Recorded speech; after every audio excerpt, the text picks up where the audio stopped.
皆さんごきげんよう、上川薫です。今回取り上げる話題は、中東情勢に大きな変化が現れています。それも、他の国での出来事といったものが影響する形で、今、シリアで反政府軍がかなり大規模な攻勢に出て、これが成功しています。今回の動画では、ある国での状況が他の国での大きな変化を促すといった話について解説しようと思います。まず最初にシリアという国は非常に長い間内戦が繰り広げられており、人口の半分が他の国へと難民として流出しているという非常に不安定な国です。現在はアサド政権が一応の政府としてはあるのですが、このアサド大統領、その一族の支配というのは非常に国民を弾圧するもので、自分の意に沿わないものについてはことごとく命を奪うといった弾圧を繰り返すことにより政権を維持しています。しかし、2011年以降、反政府、反体制側の人々の活動もあり、終わりの見えない内戦状態にあります。政府を支援する形で、ロシア、イランといったこの2つの国が政権を支えており、現在でもしぶとく政権を維持しています。シリアの首都ダマスカスは南部、そして北部にはシリア第2の都市アレッポがあります。今回は反政府軍がこのアレッポを陥落させたといったことで大きなニュースとなっています。シリア情勢についての話は今回が多分初めてではないかと思うので、改めて地図を見ながら全体の状況について解説していきましょう。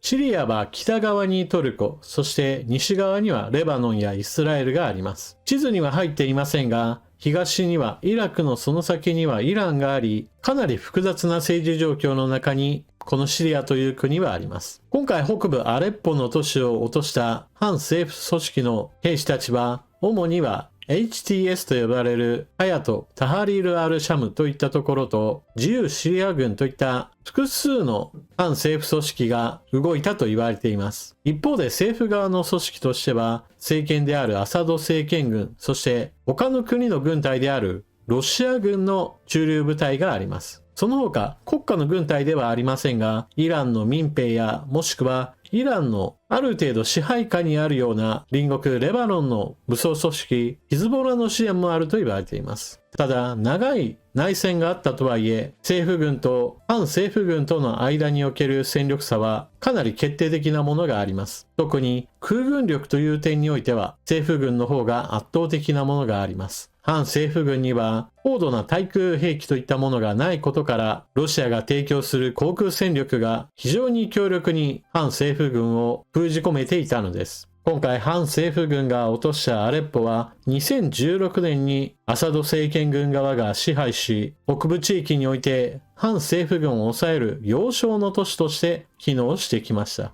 そして政府軍対反政府軍というこの一つの国の括りだけでは状況を理解することは難しいでしょう。というのも他の国の状況とも合わせてみなければこの地域での様々な出来事を理解するのはちょっと難しいものです。例えばアレッポは北部でトルコの影響が反政府組織にも及んでいます。そして政府側であるロシア軍であれば現在のウクライナ情勢との関わりは切り離せないものです。現在ロシア軍はウクライナへの侵略で多くの戦力を投入しています。そのため、アサド政権を支えるため駐留しているロシア軍ですが、十分な兵力をこの地に貼り付けておくといったことはできず、今のロシアにはアサド政権をしっかりと支えられるような余裕というものはないと言えるでしょう。そして、もう一つ、この地域に大きな影響力を及ぼしているイランについて言っても、現在シリアを支えられるような状況にはありません。特に隣国レバノンにあるイラン支配下の武装勢力ヒズボラは、イスラエル軍の地上侵攻などに伴ってヒズボラの最高幹部たち全員が殺害されるといったことが起こっています。拠点についても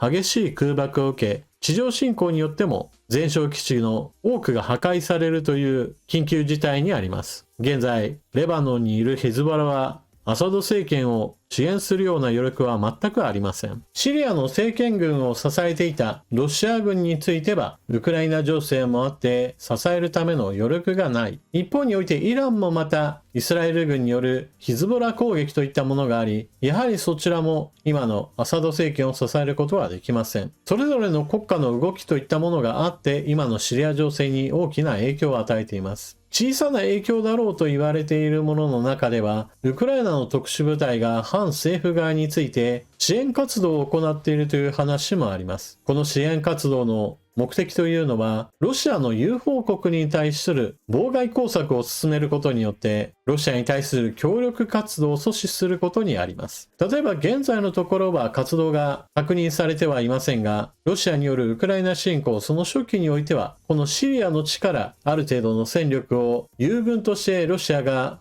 集めようとしていたという話もあります。これはあくまでも傭兵を集めるといった形での人手集めだったわけですが、シリア政権がこのロシアによる兵士集めを手伝うかもしれないという話があったのです。このようなロシアに対する協力的な国というものは、ウクライナにとってはなるべく動きを抑えたいわけですから、反政府側を少しでも支援したいという動きが出たとしても不思議ではないでしょう。ただしこれは実際には今のウクライナには対外活動として大規模な活動をすることが難しく、あくまでも小さな助けにしかなっていないと言われています。しかし、そのようにして、シリアという一つの国の中での政府軍対反政府軍という戦いでも、その動きには周辺国であるイラン、ロシア、イスラエル、さらにはトルコといった国の影響力も及んでいることから、非常に複雑回帰な状況を生み出しているわけです。なお、今回の反政府軍の攻撃にあたっては、かなり準備をしていたと言われています。大々的な攻撃を行う際には、シリア政府軍の中枢の高官の暗殺をしたといった話も出ています。ただしこれは本当かどうかについては定かではありません。しかし、一挙に攻めかかるといった行動を取ることにより、アサド政権軍側の部隊が浮き足立ってあっという間にアレッポ周辺の部隊が逃げ散ったという話が出ています。そのあまりにも早い逃げ足から残された兵器、戦車やさらには対空兵器も露獲できたかもしれないという話が出ています。戦車については2両から3両については全く無傷の状態で露獲することができたといった映像なども公開されていました。対空兵器を抑えることができて、その操縦できる人間を確保することができれば、アサド政権軍側の航空戦力を抑えるかもしれません。